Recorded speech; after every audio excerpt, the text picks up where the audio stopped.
Seja bem-vindo, seja bem-vinda ao DRN Audiolivros. Se inscreva no nosso canal aí para dar uma força pra gente. A gente tem bastante audiolivros aí. Sempre procuramos adquirir mais e trazer. Se você quer um livro específico, deixe nos comentários aí. Eu tento ir atrás assim que possível.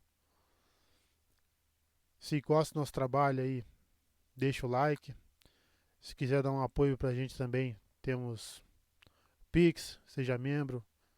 Fica tudo aí na descrição do canal ou na descrição dos vídeos também. E vamos lá, vamos para mais um capítulo. 9. Destroços e arroios. Gandalf e a companhia do rei partiram a cavalo, virando rumo ao leste para darem a volta nas muralhas arruinadas de Isengard. Mas Aragorn, Gimli e Legolas ficaram para trás, deixando Harold e Hasselfell vagarem em busca de capim. Vieram sentar-se ao lado dos hobbits. Bem, a caçada terminou e finalmente nos encontramos onde nenhum de nós jamais pensou em ir, disse Aragorn. E agora que os grandes se foram para discutir assuntos elevados, comentou Legolas. Quem sabe os caçadores possam ficar sabendo das respostas aos seus próprios pequenos enigmas. Seguimos vossa pista até a floresta, mas ainda há muitas coisas cuja verdade eu gostaria de conhecer. E há muito também que queremos saber sobre vós, respondeu Merry. Ficamos sabendo de alguma coisa através de Barbárvore, o velho ente, mas isso não basta, nem de longe. Cada coisa a seu tempo, disse Legolas. Nós fomos os caçadores e deveis fazer-nos um relato sobre vós em primeiro lugar. Ou segundo, interrompeu Gimli. Seria melhor após uma refeição. Minha cabeça está machucada e passa do meio-dia. Vós, malandros, poderíeis vos regenerar encontrando para nós parte do saque de que falastes. Comida e bebida pagariam parte do crédito que tenho convosco. Então terás isso, disse Pippin. Queres aqui, ou com maior conforto no que resta da casa de vigia de Saruman, acolá embaixo do arco? Tivemos de fazer um piquenique aqui fora para mantermos o olho na estrada. Menos que um olho, exclamou Gimli. Mas não entrarei em nenhuma casa órquica, nem tocarei em carne dos orcs ou em algo que eles tenham abatido. Não te pediríamos para fazeres isso, disse Merry. Nós mesmos já vimos orcs bastante para durar toda uma vida. Mas havia muitos outros povos em Isengard. Saruman manteve sabedoria suficiente para não confiar em seus orcs. Tinha homens vigiando os portões, alguns dos seus serviçais mais fiéis, suponho. Seja como for, eles foram favorecidos e ganharam os bons víveres. E erva de fumo? Perguntou Gimli. Não, acho que não, riu-se Merry. Mas isso é outra história, que pode esperar até depois do almoço. Bem, então vamos almoçar, disse o anão. Os hobbits foram na frente e passaram sob o arco e chegaram a uma porta larga à esquerda, no alto de uma escada. Ela dava diretamente em uma grande sala, com outras portas menores na extremidade oposta, e uma lareira com chaminé de um lado. A sala era escavada na pedra, e devia ter sido escura outrora, pois suas janelas só davam para o túnel. Mas agora a luz entrava pelo teto rompido. Na lareira ardia um fogo. Fiz um foguinho, disse Pippin. Isso nos animou nas neblinas. Havia poucos feixes de lenha por aí, e a maioria da madeira que conseguimos achar estava molhada. Mas há uma ótima tiragem de ar na chaminé. Parece que ela dá volta subindo através da rocha e, por sorte, não foi obstruída. Um fogo vem a calhar. Dá para fazer torradas. Receio que o pão seja de 3 ou 4 dias atrás. Aragorn e seus companheiros sentaram-se em uma extremidade de uma mesa comprida, e os hobbits desapareceram por uma das portas internas.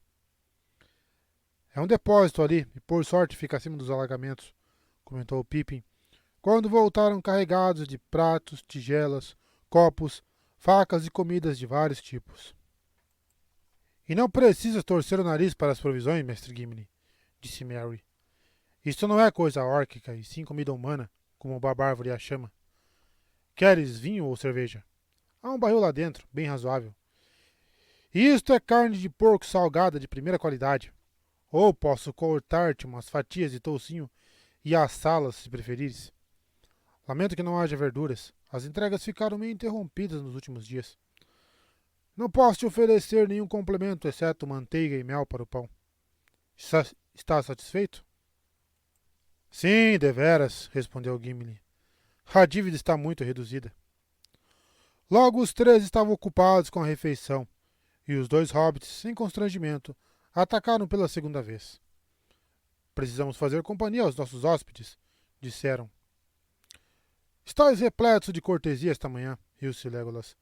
Mas quem sabe, se nós não tivéssemos chegado, já estivesses outra vez fazendo companhia um ao outro. Quem sabe, e por que não, disse Pippin. Como os orcs, nossa comida era nojenta, e antes disso foi bem pouca durante dias. Parece que faz muito tempo que não comemos a contento. Isso não vos parece ter prejudicado nem um pouco, observou Aragorn. Na verdade, pareceis ter uma saúde florescente. Sim, pareceis deveras, disse Gimli, olhando-os da cabeça aos pés por cima da beira do copo. Ora, vossos cabelos estão 2 vezes mais espessos e encaracolados do que quando nos separamos. E eu juraria que ambos cresceram um pouco, se é que isso é possível para hobbits da vossa idade. Seja como for, esse barbárvore não vos deixou passar fome. Não deixou, respondeu Merry.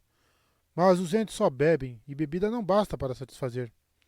Os tragos de barbárvore podem ser nutritivos, mas sente-se a necessidade de algo sólido. E mesmo lembas não é pior para variar. Bebeste das águas dos entes, é isso? Disse Legolas. Ah! Então creio que provavelmente os olhos de Gimli não o enganam. Estranhas canções têm sido cantadas sobre os tragos de Fangorn. Muitas histórias estranhas têm sido contadas sobre aquela terra, comentou Aragorn. Nunca entrei ali. Vamos, contai-me mais sobre ela e sobre os entes. Entes, disse Pippin. Entes são... Bem, para começar, entes são bem diferentes. Mas os olhos deles, os olhos são muito estranhos. Tentou algumas palavras desajeitadas que se desfizeram em silêncio. Bem, prosseguiu. Já vistes alguns ao longe, seja como for, e eles vos viram e relataram que estáveis a caminho. E espero que vejais muitos outros antes de partirdes daqui. Precisai formar vossas próprias ideias. Ora, ora, exclamou Gimli. Estamos começando a história pelo meio. Eu gostaria de um relato na ordem certa, começando por aquele estranho dia em que nossa sociedade foi rompida. Tê-lo-á se houver tempo, disse Merry. Mas primeiro, se tiverdes terminado de comer, a vez de encher os cachimbos e acendê-los. E então, por algum tempo, podemos fingir que estamos todos a salvo, de volta a Bree ou a Valfenda. Tirou uma sacolinha de couro cheia de tabaco. Temos montes disto, continuou ele. E podeis todos carregar quando quiserdes, quando formos embora. Fizemos um trabalho de resgate esta manhã, Pippin e eu. Há muita coisa flutuando por aí. Foi Pippin que encontrou 2 pequenos barris arrastados pela água de algum porão ou depósito, imagino.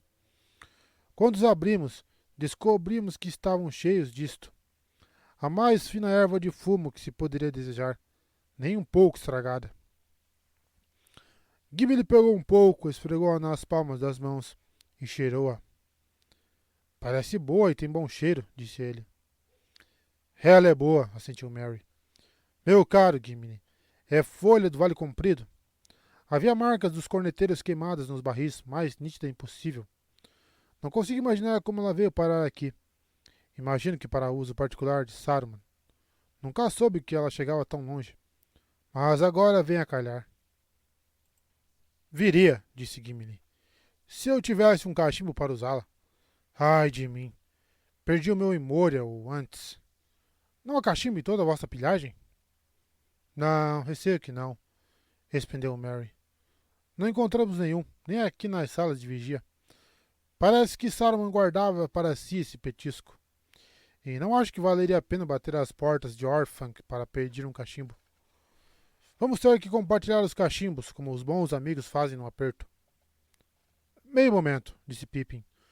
Pondo a mão no interior da jaqueta, tirou uma sacolinha macia em um cordão. Guardo um ou dois tesouros perto dele, para mim tão preciosos como anéis. Eis um, meu velho cachimbo de madeira, e eis outro, um sem uso. Eu o carreguei longe, mas não sei porquê. Nunca esperei encontrar erva de fumo na viagem quando a minha acabou. Mas agora, afinal de contas, ele se revela útil. Ergueu um pequeno cachimbo de fornilho largo e achatado e entregou-o a Gimli. Isso acerta a dívida entre nós? Perguntou ele. Acerta! Exclamou Gimli. Muito nobre hobbit. Isso me deixa em profundo débito contigo. Bem, vou voltar ao ar livre para ver o que fazem ao vento e o céu, disse Legolas. Iremos contigo, disse Aragorn. Saíram e sentaram-se nas pedras empilhadas diante do portal. Agora conseguiam enxergar bem longe lá no vale, lá embaixo. As névoas estavam se erguendo e partiam flutuando na brisa. Agora vamos sossegar aqui um pouco, disse Aragorn. Vamos nos sentar à beira da ruína e conversar, como diz Gandalf, enquanto ele está ocupado em outra parte. Sinto uma exaustão que poucas vezes senti antes. Enrolou-se na capa cinzenta, escondendo a cota de malha, e esticou as pernas compridas. Então, recostou-se e emitiu dos lábios uma fina corrente de fumaça. Vede, disse Pippin. Passo Largo, o caminheiro, voltou. Ele nunca esteve longe, disse Aragorn. Eu sou Passo Largo e Dúnadan também, e pertenço tanto a Gondor quanto ao norte. Fumaram em silêncio por alguns momentos, e o sol os iluminava. Entrava de esguelha no vale, dentro de nuvens brancas, altas no oeste. Legolas estava deitado imóvel, olhando para o sol e o céu com olhos firmes, e cantando baixinho para si mesmo. Finalmente sentou-se. Vamos agora, disse ele. O tempo passa e as névoas estão sendo sopradas para longe. Ou seriam se vós, gente estranha, não vos envolvesseis em fumaça? E quanto à história? Bem, minha história começa comigo acordando no escuro e me encontrando todo amarrado em um acampamento órquico, comentou Pippin. Vejamos. Que dia é hoje? 5 de março, pelo registro do condado, respondeu Aragorn. Pippin fez algumas contas nos dedos. Só 9 dias atrás? Disse ele. Nota 1. Parece que faz um ano que fomos apanhados. Bem, apesar de metade ser como um sonho ruim, calculo que se seguiram 3 dias muito horríveis. Mer vai me corrigir se eu esquecer algo importante. Não vou entrar em detalhes. Os chicotes e a imundície, o fedor e tudo mais. A lembrança não é suportável. Com essas palavras, mergulhou em um relato do último combate de Boromir e da marcha órquica da Zemin-Muil até a floresta. Os demais inclinavam a cabeça à medida que os diferentes pontos se encaixavam em suas suposições. Aqui estão os tesouros que deixastes cair, disse Aragorn. Ficareis contente de reavê-los. Soltou o cinto sob a capa e tirou dele os 2 punhais embainhados. Bem, exclamou Merry, jamais esperei vê-los de novo. Marquei alguns orcs com o meu, mas o Gluck os tirou de nós. Como arregalou os olhos. Primeiro pensei que ia me esfaquear, mas ele os jogou fora como se o queimassem. E aqui também está teu broche, Pippin, continuou Aragorn. Eu o guardei a salvo, pois é um objeto muito precioso. Eu sei, assentiu Pippin. Foi duro largá-lo, mas o que mais eu podia fazer? Nada mais, respondeu Aragorn. Quem não consegue jogar fora um tesouro quando precisa está agrilhoado. Fizeste bem. Cortar as amarras do pulso foi um trabalho esperto, disse Gimli. Ali a sorte vos serviu, mas agarraste a oportunidade com ambas as mãos, poderíamos dizer. E nos puseste um belo enigma, disse Legolas. Perguntei-me se tinhais criado asas. Infelizmente não, comentou Pippin. Mas não sabieis sobre Grishnak. Estremeceu e não disse mais nada, deixando que Merry contasse sobre aqueles últimos momentos horríveis. As mãos escarvando, o hálito quente e a pavorosa força dos braços peludos de Grishnak. Tudo isso sobre os orcs de Baradur, Lugburs, como eles dizem, me deixa apreensivo, disse Aragorn. O Senhor Sombrio já sabia demais, e seus serviçais também. E evidentemente Grishnak mandou alguma mensagem para o outro lado do rio depois da briga. O olho vermelho estará olhando na direção de Isengard. Mas Saruman, seja como for, está em uma arapuca que ele próprio armou. Sim, não importa o lado que vença, sua perspectiva é ruim, afirmou Merry. As coisas começaram todas a dar errado para ele no momento em que seus orcs puseram os pés em Rohan. Tivemos um vislumbre do velho vilão. Essa é a insinuação de Gandalf, disse Gimli, na beira da floresta. Quando foi isso? Perguntou Pippin. 5 noites atrás, disse Aragorn. Deixai-me ver, comentou Merry. 5 noites atrás. Agora chegamos a uma parte da história de que nada sabeis. Encontramos Barbárvore naquela manhã após a batalha, e naquela noite estivemos na Gruta da Nascente, uma das suas casas de Ent. Na manhã seguinte, fomos ao encontro, uma reunião de entes, quero dizer, e era a coisa mais esquisita que já vi na vida. Durou o dia todo e o dia seguinte, e passamos as noites com um ente chamado Tronco Esperto. E então, ao anoitecer do terceiro dia de seu encontro, os entes subitamente estouraram. Foi espantoso. A floresta dava uma sensação tão tensa, como se uma tempestade estivesse fermentando dentro dela. Então explodiu de repente. Queria que tivesseis ouvido a canção deles enquanto marchavam. Se Saruman tivesse ouvido, a esta altura estaria a 100 milhas de distância, mesmo que tivesse que correr com as próprias pernas, afirmou Pippin. Pode Isengard se resguardar, ser duro e frio qual osso ou rocha. A guerra, então, romper a pedra e o portão. Havia muito mais. Grande parte da canção não tinha palavras. E era como música de trompas e tambores. E era muito emocionante. Mas pensei que fosse somente música de marcha e nada mais. Só uma canção. Até eu chegar aqui. Agora entendo melhor. Descemos por cima da última crista para Nan-Curunir depois do cair da noite, prosseguiu Merry. Foi aí que tive a primeira sensação de que a própria floresta estava se movendo atrás de nós. Pensei que estava sonhando um sonho intesco, mas Pippin também havia percebido. Ambos estávamos apavorados, mas só depois descobrimos mais a respeito. Eram os Huorns, como os entes os chamam em linguagem curta. Barbárvore não diz muita coisa sobre eles, mas creio que são entes que se tornaram quase como árvores, pelo menos no aspecto. Ficam de pé aqui e ali na floresta ou sob suas beiradas, silenciosos, vigiando as árvores interminavelmente. Mas, no fundo dos vales mais escuros, há centenas e centenas deles, creio. Há grande poder neles e parecem capazes de se envolver em sombra. É difícil vê-los se movendo, mas movem-se. São capazes de se moverem muito depressa se estiverem zangados.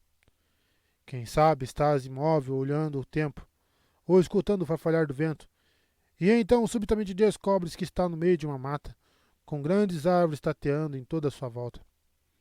Eles ainda têm vozes e podem falar com os entes. É por isso que são chamados de Huorns, diz Barbárvore. Mas tornaram-se estranhos e selvagens, perigosos. Eu ficaria aterrorizado ao encontrá-los se não houvesse entes de verdade por perto para cuidar deles.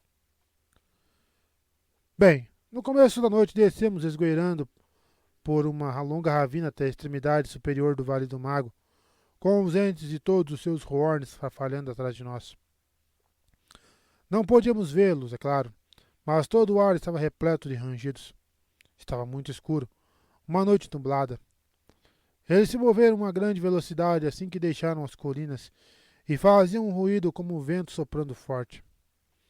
A lua não surgiu através das nuvens e pouco depois da meia-noite havia uma mata alta em torno de todo o lado norte de Isengard. Não havia sinal de inimigos nem de qualquer contestação. Havia uma luz brilhando numa janela alta da torre, só isso. Barbárvore e mais alguns entes continuaram se esgoelando, dando a volta até estarem à vista dos grandes portões. Pipa e eu estávamos com ele, estávamos sentados nos ombros de Barbárvore, e eu podia sentir a tensão palpitante dele. Mas, mesmo quando estão incitados, os entes podem ser muito cautelosos e pacientes. Mantinham-se imóveis como pedras esculpidas, respirando e escutando. Então, de uma vez, houve uma tremenda comoção. Trompas ressoaram e os muros de Isengard ecoaram. Pensamos que tinham sido descobertos e que a batalha estava prestes a começar. Mas não era nada disso. Todo o povo de Saruman estava marchando para longe. Não sei muita coisa sobre esta guerra, nem sobre os cavaleiros de Rohan, mas parece que Saruman pretendia dar cabo do rei e de todos os seus homens com um golpe final. Esvaziou Isengard. Viu o inimigo partindo, filas infindáveis de orcs em marcha, e as tropas dele cavalgando grandes lobos. E havia batalhões de homens também. Muitos deles levavam tochas e no clarão consegui ver-lhes os rostos. A maioria eram homens comuns, uns tanto altos e de cabelos escuros e soturnos, mas não de aspecto especialmente malvado. Mas havia alguns outros que eram horríveis, da altura de um homem, mas com caras de goblin, lívidos, olhando de soslaio, estrábicos.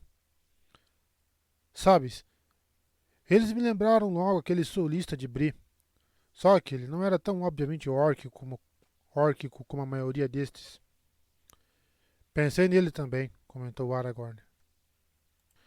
Tivemos de lidar com muitos desses meio-orcs no abismo de Helm. Agora parece claro que aquele sulista era espião de Saruman, mas não sei se trabalhava com os Cavaleiros Negros ou só para Saruman. Com essa gente maligna é difícil saber quando estão aliados e quando estão se traindo. Bem, somando todos os tipos, deviam ser 10.000 no mínimo, disse Merry. Levaram 1 hora saindo pelos portões. Alguns partiram estrada abaixo até os vals, e alguns se desviaram e foram para o leste. Ali fora construída uma ponte, a cerca de 1 milha daqui, onde o rio corre em um canal muito fundo. Poderíeis vê-la agora se ficasses de pé. Todos cantavam com vozes ásperas e riam, fazendo um barulho hediondo. Pensei que as coisas pareceriam muito sombrias para Rohan. Mas Barbárvore não se moveu. Ele disse: Esta noite meu afazer é com Isengard, com rocha e pedra. Mas, apesar de não conseguir ver o que acontecia no escuro, creio que os Huorns começaram a se deslocar para o sul assim que os portões se fecharam outra vez. O afazer deles era com os orcs, creio. Pela manhã, tinham descido longe no vale, ou seja como for, havia ali uma sombra impenetrável. Assim que Saruman havia enviado todo o seu exército, chegou nossa vez. Barbárvore nos pôs no chão e subiu até os portões, e começou a martelar as portas e chamar por Saruman. Não houve resposta, exceto flechas e pedras das muralhas. Mas flechas de nada valem contra as entes. Elas os machucam, é claro, e os enfurecem como moscas que picam. Mas um ente pode estar crivado de flechas órquicas, como uma alfineteira sem sofrer sérios danos. Por exemplo, não podem ser envenenados, e sua pele parece ser muito espessa e mais dura que casca. É preciso um golpe de machado muito vigoroso para feri-los com seriedade. Não gostam de machados. Mas teria de haver muitíssimos homens armados de machados para cada ente. Um homem que golpeia um ente uma vez jamais tem chance de dar um segundo golpe. Um soco de punho de ente amarrota ferro como se fosse lata fina. Quando o Barbárvore havia levado algumas flechadas, ele começou a esquentar, a ficar positivamente apressado, como ele diria. Soltou um grande rum-rum, e uma dúzia de outros entes veio a largos passos. Um ente zangado e aterrorizante. Seus dedos das mãos e dos pés simplesmente agarram as rochas e rasgam-na como casca de pão. Era como observar a obra de grandes raízes de árvores em uma centena de anos, tudo comprimido em alguns momentos. Empurraram, puxaram, romperam, sacudiram e martelaram e clang, bang, crash, crack. Em 5 minutos tinham derrubado em ruínas aquelas enormes portões. E alguns já começavam a roer as muralhas como coelhos de uma cova de areia. Não sei o que Saruman pensou que estava acontecendo, mas seja como for, não sabia como lidar com isso. É claro que sua magia pode ter declinado ultimamente, mas de qualquer modo creio que ele não tenha muito tutano. Não tenha muito coragem, simplesmente sozinho em um lugar apertado, sem um monte de escravos e máquinas e coisas assim. Se sabes o que quero dizer. Bem diferente do velho Gandalf. Pergunto-me se o tempo todo a fama dele não era principalmente por ser esperto em se estabelecer em Isengard. Não, disse Aragorn. Outrora ele era tão grande quanto sua fama dizia. Seu conhecimento era profundo, seu pensamento era sutil, e suas mãos eram espantosamente hábeis. E tinha o poder sobre as mentes alheias. Os sábios ele sabia persuadir, e a gente menor ele sabia assustar. Esse poder ele certamente ainda possui. Não há muitos na Terra-média que eu diria estarem a salvo se fossem deixados a falar com ele a sós, mesmo agora quando sofreu uma grande derrota. Gandalf e Elrond de Galadriel, talvez, agora que sua maldade foi desnudada, mas muitos poucos outros. Um bom político. Os entes estão a salvo, comentou Pippin. Em certa época parece que ele os contornou, mas nunca mais. E de qualquer maneira, ele não os compreendeu. E cometeu o grande erro de deixá-los fora de seus cálculos. Não tinha plano para eles e não havia tempo para fazer uma vez que eles se haviam posto a trabalhar. Assim que o nosso ataque começou, os poucos ratos que restavam em Isengard começaram a escapulir por todos os buracos que os entes faziam. Os entes deixaram os homens ir embora, depois de interrogá-los.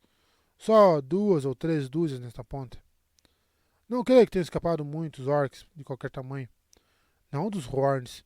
Havia uma mata cheia deles em toda a volta de Isengard àquela altura, além dos que haviam descido pelo vale.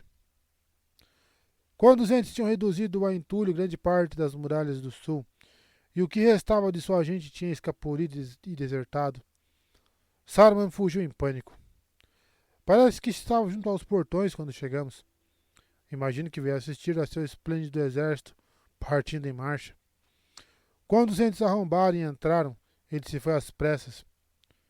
De início não o localizaram, mas a noite tinha se aberto e havia muita luz das estrelas o bastante para os entes enxergarem. E de repente Tronco Esperto deu um grito. Um matador de árvores! Um matador de árvores! Tronco Esperto é uma criatura dócil, mas odeia Saruman mais ferozmente por isto. Seu povo sofreu cruelmente com os machados órquicos. Saltou da trilha que vinha do portão interno, sendo capaz de se mover como o vento quando está irritado. Havia um vulto pálido correndo para dentro e para fora, pelas sombras das colunas, e quase chegara à escadaria da porta da torre. Mas foi por pouco. Tronco Esperto seguia tão depressa que ele ficou a 1 ou 2 passos de ser apanhado e estrangulado quando se insinuou através da porta. Quando Saruman estava a salvo, de volta a Orthanc, não demorou muito para ele pôr em ação algumas de suas preciosas máquinas. Àquela altura havia muitos entes dentro de Isengard. Alguns tinham seguido Tronco Esperto e outros tinham invadido vindos do norte e do leste. Então estavam perambulando e causando muitos danos. De repente subiram fogos e fumos fétidos. Os respiradores e poços em toda a planície começaram a jorrar e vomitar. Diversos entes foram machucados e criaram bolhas. Um deles, acho que se chamava o Sofaia, um ente muito alto e bonito, foi apanhado num borrifo de uma espécie de fogo líquido e queimou como uma tocha. Uma visão horrível. Isso os enlouqueceu. Antes eu pensava que eles estavam realmente excitados, mas enganei-me. Finalmente vi como era isso. Foi assombroso. Eles rugiram e ribombaram e trombetearam, até que as pedras começaram a rachar e a cair só com o barulho. Merry e eu deitamos no chão e enfiamos as capas nas orelhas. Em toda a volta da rocha de Orthanc, os entes estavam caminhando e assaltando como uma borrasca uivante, quebrando colunas, lançando avalanches de rochedos poço abaixo, jogando enormes lajes de pedra no ar como se fossem folhas. A torre estava no meio de um turbilhão rodopiante. Vi postes de ferro e blocos de alvenaria subirem centenas de pés como foguetes e se despedaçarem de encontro às janelas de Orphanc. Mas Barbárvore manteve a cabeça fria. Por sorte, não tinha sofrido nenhuma queimadura. Não queria que seu povo se ferisse devido à própria fúria, e não queria que Saruman escapasse por algum buraco na confusão. Muitos dos entes estavam se jogando de encontro à rocha de Orphanc, mas ela os derrotou. É muito lisa e dura. Quem sabe nela haja alguma magia mais velha e mais forte que a de Saruman. Seja como for, não conseguiram agarrar-se nela nem causar uma rachadura, e estavam se contundindo e se ferindo ao encontro dela. Portanto, Barbárvore saiu para o círculo e gritou. Sua enorme voz ergueu-se acima do alarido todo. De repente, fez-se um silêncio total. Nele ouvimos uma risada estridente vindo de uma janela alta da torre. Isso teve sobre os entes um efeito estranho.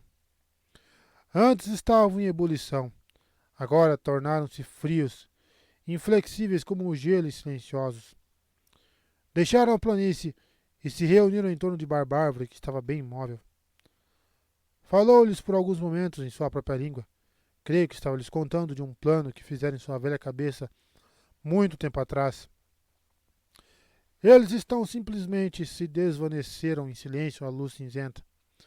Àquela altura o dia estava nascendo. Puseram uma guarda na torre, creio, mas os vigias estavam tão bem escondidos nas sombras e se mantinham tão imóveis que eu não podia vê-los. Os outros foram embora rumo ao norte. Estiveram ocupados o dia todo, fora de vista. Na maioria do tempo deixaram-nos a sós. Foi um dia monótono, e perambulamos um pouco, mas nos mantivemos fora da visão das janelas de Orphanc, o mais que podíamos. Elas nos encaravam de forma bem ameaçadora. Passamos boa parte do tempo procurando algo para comer, e também nos sentamos e conversamos, perguntando-nos o que estava acontecendo lá no sul, em Rohan, e no que fora feito do resto de nossa comitiva. Vez por outra podíamos ouvir ao longe o estrépito e a queda de pedras e ruídos surdos ecoando nas colinas. À tarde caminhamos ao redor do círculo e fomos dar uma olhada no que estava acontecendo. Havia uma grande mata sombria de Huorns na extremidade do vale e outra ao redor da muralha norte. Não nos atrevemos a entrar, mas havia lá dentro um barulho de atividade, de algo sendo despedaçado e rompendo-se. Os entes e os Huorns estavam cavando grandes covas e trincheiras, fazendo grandes lagoas e represas, acumulando todas as águas do Aizen e de todas as outras nascentes e riachos que conseguiam achar. Deixamos-los nesse a fazer. Ao anoitecer, Barbárvore voltou ao portão. Estava cantarolando e ribombando sozinho, e parecia contente. Parou de pé, esticou os grandes braços e pernas e inspirou fundo. Perguntei-lhe se estava cansado. Cansado? Perguntou ele. Cansado. Bem, não cansado, mas rijo. Preciso de um bom trago do entágua. Trabalhamos duro. Hoje rachamos mais pedras e roemos mais terra do que em muitos longos anos antes. Mas está quase terminado. Quando cair a noite, não se demore perto deste portão nem no antigo túnel. Poderá passar água. E por algum tempo será água imunda, até que toda a sujeira de Saruman seja levada pela água. Depois o Aizen poderá correr limpo outra vez.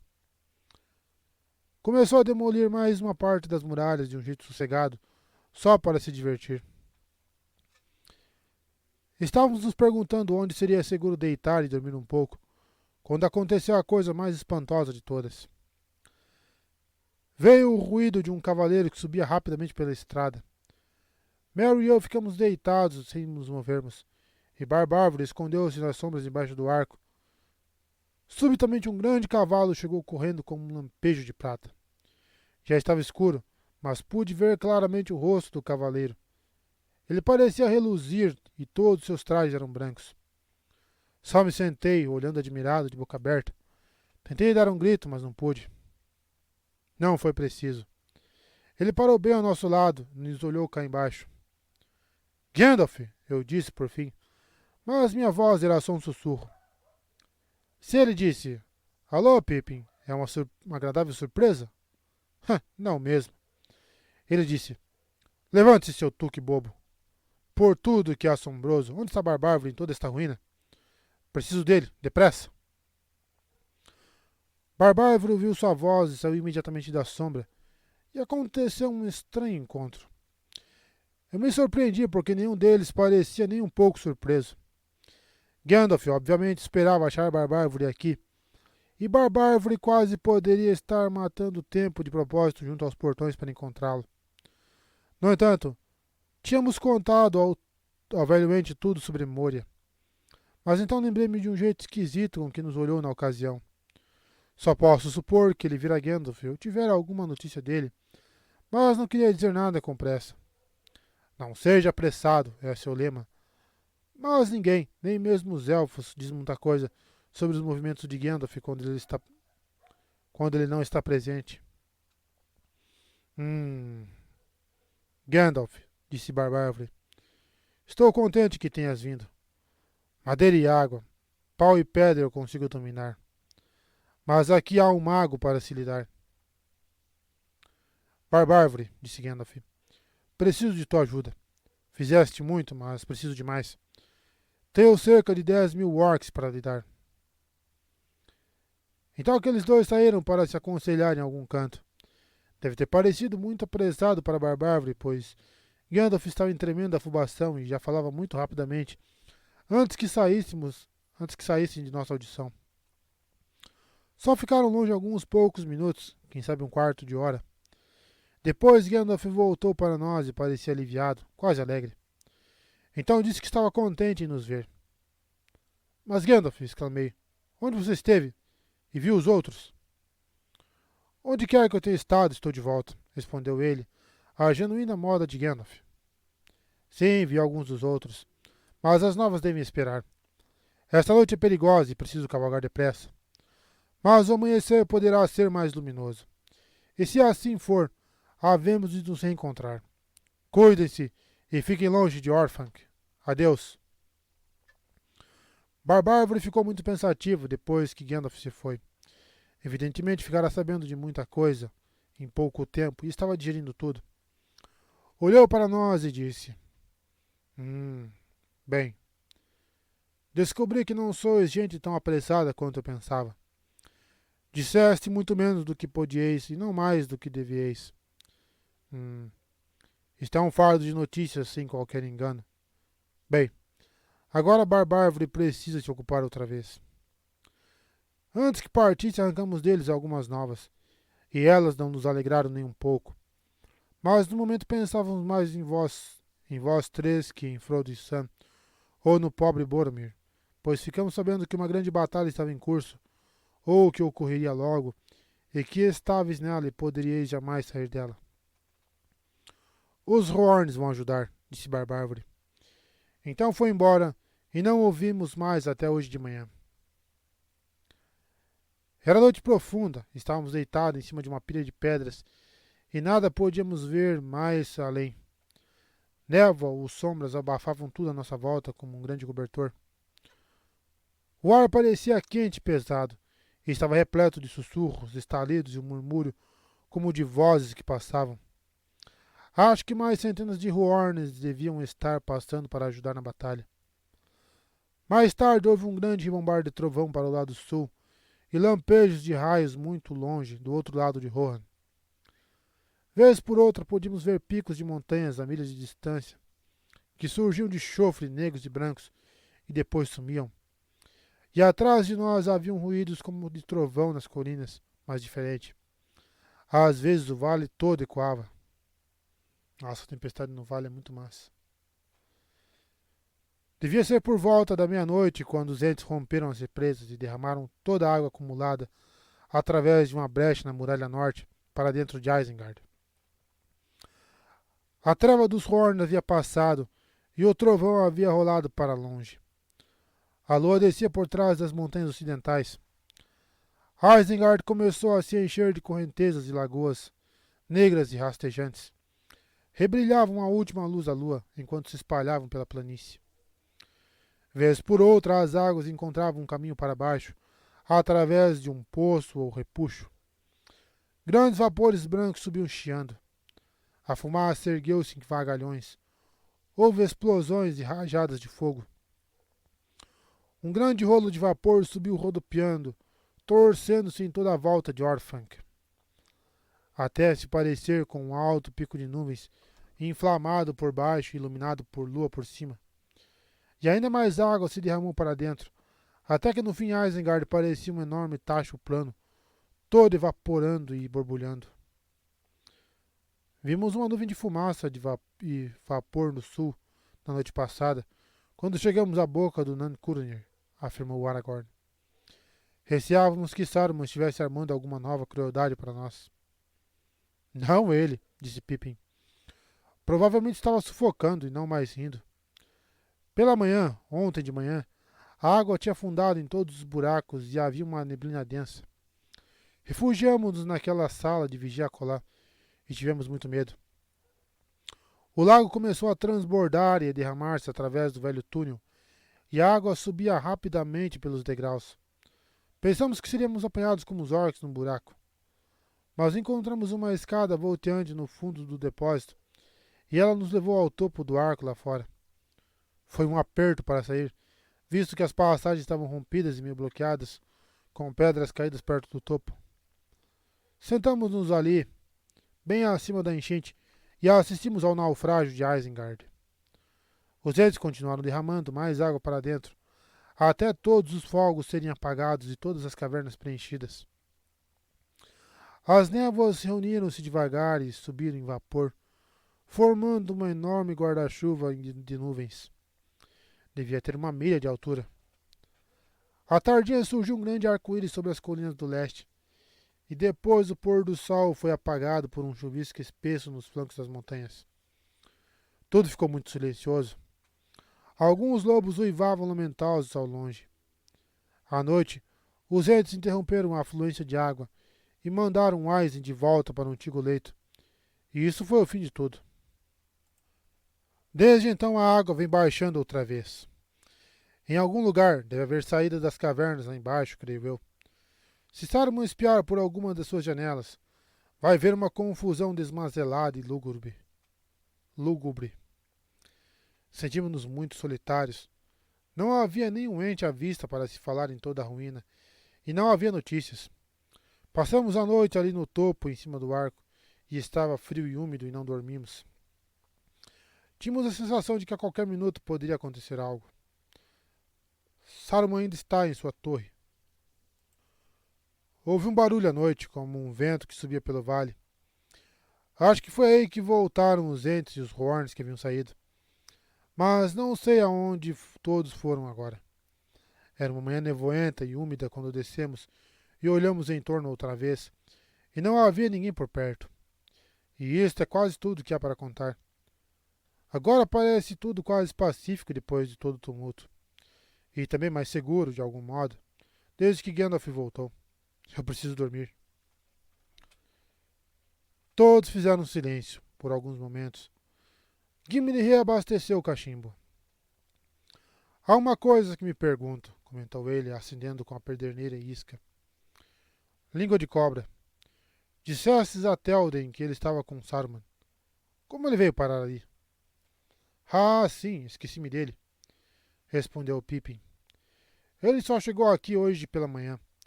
Tínhamos acabado de fazer fogo e comer algo para o jejum, quando o Barbárvore apareceu de novo. Ouvimos-lo fazendo um rum e chamando nossos nomes lá fora. Acabo de vir para ver como estáis passando, meus rapazes, disse ele, e para vos dar notícias. Os Horns voltaram. Tudo está bem. Sim, muito bem, deveras, disse ele, e deu tapinha nas coxas. Não há mais orcs em Isengard. Não há mais machados. E virá gente do sul antes que o dia envelheça. Uns que podereis gostar de ver. Mal tinha dito isso quando ouvimos o ruído dos cascos na estrada. Corremos para fora dos portões e fiquei de pé observando, meio esperando ver passo largo e Gandalf vir a cavalo liderando um exército. Mas da névoa emergiu um homem montado em um cavalo velho e cansado, e ele próprio parecia ser um tipo de criatura esquisita e deturpada. Não havia mais ninguém. Quando saiu da névoa e viu subitamente toda a ruína e destruição à sua frente, ficou sentado, boquiaberto, e seu rosto quase ficou verde. Estava tão estupefato que não pareceu nos perceber no começo. Quando nos percebeu, deu um grito e tentou dar a volta no cavalo e fugir. Mas Barbárvore deu 3 passos, estendeu um braço comprido e o levantou da sela. Seu cavalo escapuliu aterrorizado e ele rastejou no chão. Disse que era Grima, amigo e conselheiro do rei, e que fora enviado como mensagens importantes de Théoden para Saruman. Ninguém mais se atreveria a cavalgar pelo terreno aberto, tão cheio de orcs imundos, disse ele. Por isso eu fui enviado, e fiz uma viagem perigosa, e estou faminto e exausto. Fugi longe para o norte, desviando-me do caminho, perseguido por lobos. Notei as olhadelas de Soslaio que deu na direção de Barbárvore, e disse comigo, mentiroso. Barbárvore olhou por vários minutos, do seu jeito longo e lento, até o desgraçado se contorcer no chão. Depois, finalmente ele respondeu. Ha! Eu te esperava, mestre Língua de Cobra. O homem teve um sobressalto ao ouvir esse nome.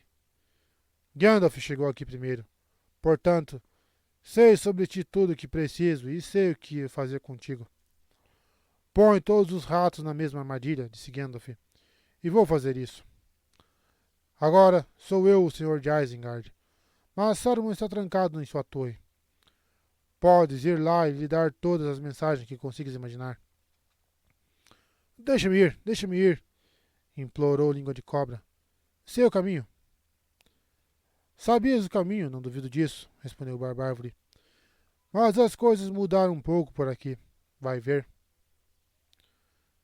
Soltou Língua de Cobra e este entrou mancando através do arco, conosco em seu encalço, até chegar no interior do anel e conseguir ver toda a inundação que se estendia entre ele e Orthanc. Então voltou-se para nós. Deixai-me ir embora, choramingou ele. Deixai-me ir embora. Agora minhas mensagens são inúteis. São deveras, disse Barbárvore. Mas só tem 2 opções. Ficar comigo até Gandalf e teu senhor chegarem, ou atravessar a água. Qual escolherás? O homem estremeceu à menção de seu senhor e pôs um pé na água, mas recuou. Não sei nadar, respondeu ele. A água não é funda, disse Barbárvore. Está suja, mas isso não te fará mal, mestre Língua de Cobra. Entre agora. Com isso o desgraçado partiu debatendo-se na inundação.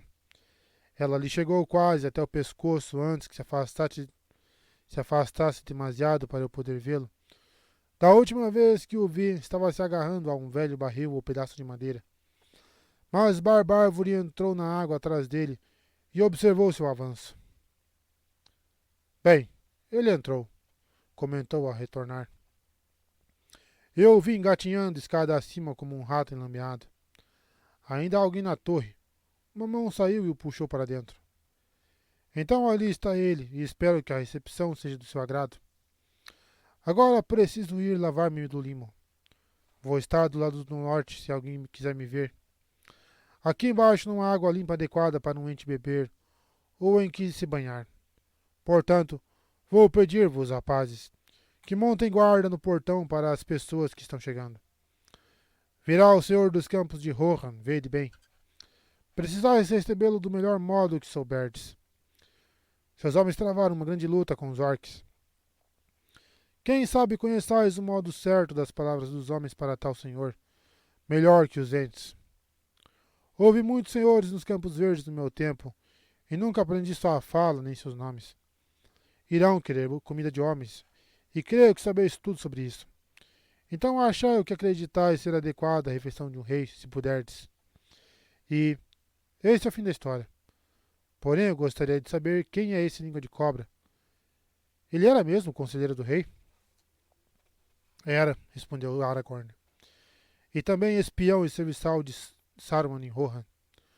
Assim não lhe foi mais bondosa do que ele merece. A visão da ruína de tudo que ele queria ser tão forte e magnífico deve ter sido punição quase suficiente. Mas receio que coisa pior o aguarde. Sim, não acho que Barbárvore o tenha mandado para Orphan por bondade, disse Mary. Ele parecia deleitar-se um tanto cruelmente com o assunto, e estava rindo sozinho quando foi tomar seu banho e seu trago. Depois disso ficamos ocupados por um tempo, dando busca nos destroços e esquadrinhando tudo. Encontramos 2 ou 3 depósitos em diferentes lugares aqui por perto, acima do nível da inundação. Mas Barbárvore mandou alguns entes descerem, e eles levaram grande parte do material. Queremos comida de homens para 25, disseram os entes. Por isso podeis ver que alguém contou vossa companhia cuidadosamente antes de chegardes. É evidente que pretendiam que vós 3 fosseis com o povo grande. Mas não teríeis passado nem um pouco melhor. O que guardamos é tão bom quanto o que mandamos, prometo-vos. Melhor, porque não mandamos bebidas. E quanta bebida? Eu perguntei aos entes. A água do Aizen, disseram eles. E essa é boa o bastante para entes e homens. Mas espero que os entes tenham tido tempo de preparar um pouco de seus tragos com a água das nascentes das montanhas, e havemos de ver a barba de Gandalf encrespando quando ele voltar. Depois que os entes se foram, sentimos-nos cansados e famintos, mas não reclamamos. Nossa labuta tinha sido bem recompensada. Foi graças à nossa busca de comida e de homens que Pippin descobriu o ponto alto de todos os destroços. Aqueles barris do corneteiro. Erva de fumo é melhor depois da comida, comentou Pippin. Foi assim que a situação surgiu. Agora entendemos tudo perfeitamente, disse Gimli. Tudo exceto por uma coisa, corrigiu Aragorn. A folha da quarta sua em Isengard. Quanto mais penso nisso, mais curioso acho. Nunca estive em Isengard, mas viajei nesta terra e conheço bem as regiões desertas que ficam entre Rohan e o condado. Nem mercadorias nem pessoas passaram por ali por muitos longos anos, não abertamente. Saruman tinha negócios secretos com alguém no condado, creio. É possível encontrar línguas de cobre em outras casas, além da do rei Théoden. Havia data nos barris? Sim, respondeu Pippin. Era a safra de 1417, do ano passado. Não, agora é do ano anterior, claro. Um bom ano. Ah, bem. O mal que estava à solta já se acabou, espero. Ou então está presentemente além do nosso alcance, afirmou Aragorn. Mas penso que vou mencionar isso a Gandalf, por muito que pareça ser um assunto pequeno em meio a seus grandes afazeres. Pergunto-me o que ele está fazendo, disse Merry. A tarde avança. Vamos olhar em volta. Seja como for, agora você pode entrar em Isengard se quiser, Passo Largo. Mas não é uma visão muito alegre. Nota 1. Todos os meses do calendário do condado tinham 30 dias.